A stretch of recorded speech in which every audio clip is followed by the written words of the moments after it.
Hi, we will showcase using machine learning with modern portfolio theory to predict optimal portfolios. We'll train a random forest model with data from stock list on the S&P 500 index using exponentially weighted moving average for returns and selecting high Sharpe ratio portfolio weights. Our aim is to compare results with an equal weighted portfolio. In this section, we explore our dataset focusing on variables like volume, sector, and ticker. We'll cover data from 2003 to 2019 to avoid COVID-19's impact and filter the top 5 IT sector companies' volume. We have grouped this data by ticker, obtaining its average volume to avoid mixing transaction information, and it turns out that outstanding companies are Apple, Nvidia, Microsoft, Intel, and Cisco. Now, we organize all information to only focus on the date, ticker, and adjusted price. In this section, we have calculated the daily and monthly returns of our database, ignoring missing values to properly adjust our data. Now, an essential element is the calculation of the covariance between each pair of stocks. So we created a for loop that takes all the days of each month and year to subsequently group them, calculate them, and save them on our variable covariances. So for our model theory, we are using two different formulas. The first formula is the return of the portfolio, which is the multiplication of the vector portfolio weights transpose times the vector of the returns of the assets. Then the formula of the variance is the vector of the portfolio weights transpose times the covariance matrix of returns times the vector of the returns of the assets. In this case, we are simulating the performance of 10,000 random portfolios over time, specifically calculating the returns and volatility for each month by assigning random weights to the 5 assets, ensuring that the sum of these weights are equal to 1. And then we are evaluating the performance of an equally weighted portfolio. Each month it uses the determined set of weights, which is 20% for every asset, to calculate a portfolio's returns and volatility. And this approach assumes a simplified investment strategy where each asset in the portfolio is given the same importance. Then we are generating a plot to visualize the efficient frontier of the simulated portfolios with the performance of the equally weighted portfolio. It is showing the volatility and returns to illustrate the trade-off between risk and return. And at the beginning, it is identifying the last date available of the data.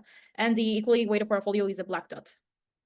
In the case of the Sharpe ratio, it is a measure to evaluate the performance of an investment by adjusting for its risk. It is used to understand the return of an investment relative to its risk. In essence, the Sharpe ratio tells you how much excess return you are receiving for the additional volatility that you endure for holding a riskier asset compared to a risk-free asset. And the formula of Sharpe ratio is the portfolio return minus the risk-free rate divided by the volatility. And we calculated the best Sharpe ratios, and we save the best Sharpe ratios in the object max Sharpe indexes. We are calculating the EWMA, which is an equally weighted moving average. In simpler words, this is giving larger weight to recent prices than older prices. The result of this code is the EWMA for the last day available for each ticket. Then we're setting targets and features. The target is the max Sharpe ratio, and the features is the EWMA that we calculated before. At the end of the code, we're getting the best last 5 portfolio weights according to the targets. And finally, the efficient frontier.